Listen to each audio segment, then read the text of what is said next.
बीती 22 जुलाई की शाम ने भारतीय राजनीति में एक हलचल पैदा कर दी, जब खबर निकल के आती है कि हमारे उपराष्ट्रपति जगदीप धनखड़ जी ने अचानक अपने पद से इस्तीफा दे दिया। नमस्कार साथियों, आपका द क्विक इंडिया न्यूज में मैं हिमांशु गुप्ता स्वागत करता हूं। जी हाँ, आपको बता दें 22 जुलाई की शाम 9:30 बजे अचानक से एक ट्वीट आता है जो उपराष्ट्रपति के ऑफिशियल अकाउंट से आता है।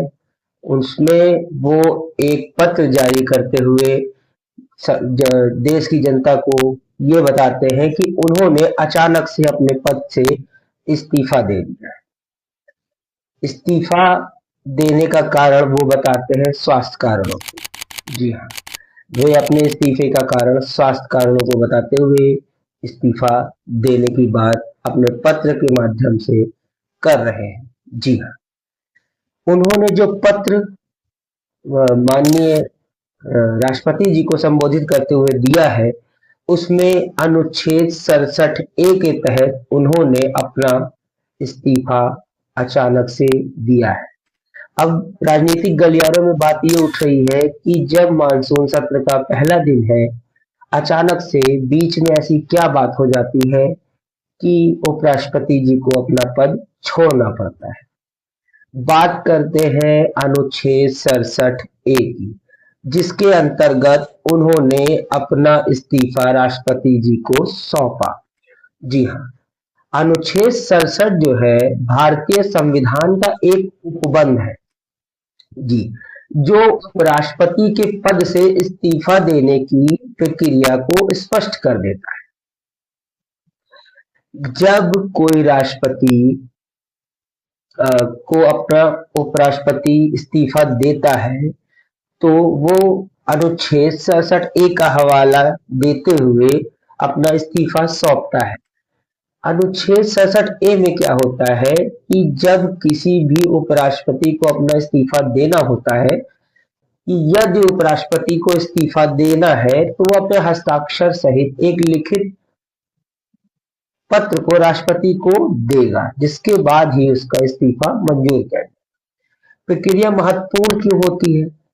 ऐसा इसलिए होता है क्योंकि उपराष्ट्रपति राज्यसभा के सभापति भी होते हैं और वे अपना इस्तीफा ना तो संसद को दे सकते हैं और ना ही वे अपना इस्तीफा प्रधानमंत्री को दे सकते हैं।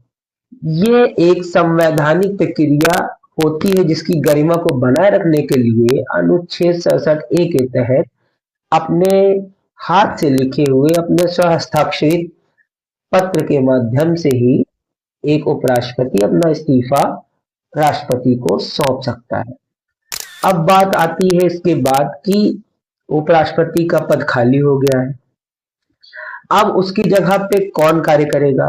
तो फिलहाल के लिए मैं आपको बता दूं कि अभी हमारे जो उपसभापति है राज्यसभा के हरिवंश नारायण सिंह जी, वो कार्यकारी पद पे काम करेंगे कार्यकारी तौर पे।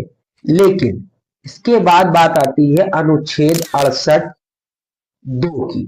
जी हाँ, इसमें यह होता है कि यदि कोई भी उपराष्ट्रपति कार्यकाल के दौरान उसकी मृत्यु हो जाती है, वह पदच्युत हो जाता है, तो आपको उसका पद भरने के लिए 6 महीने के भीतर आपको फिर से निर्वाचन उसका चुनाव कराना पड़ता है, जिसमें संविधान के अनुच्छेद 68(2) के तहत इस प्रक्रिया को पूरे करते हुए उस पद को भरा जाना जरूरी होता है।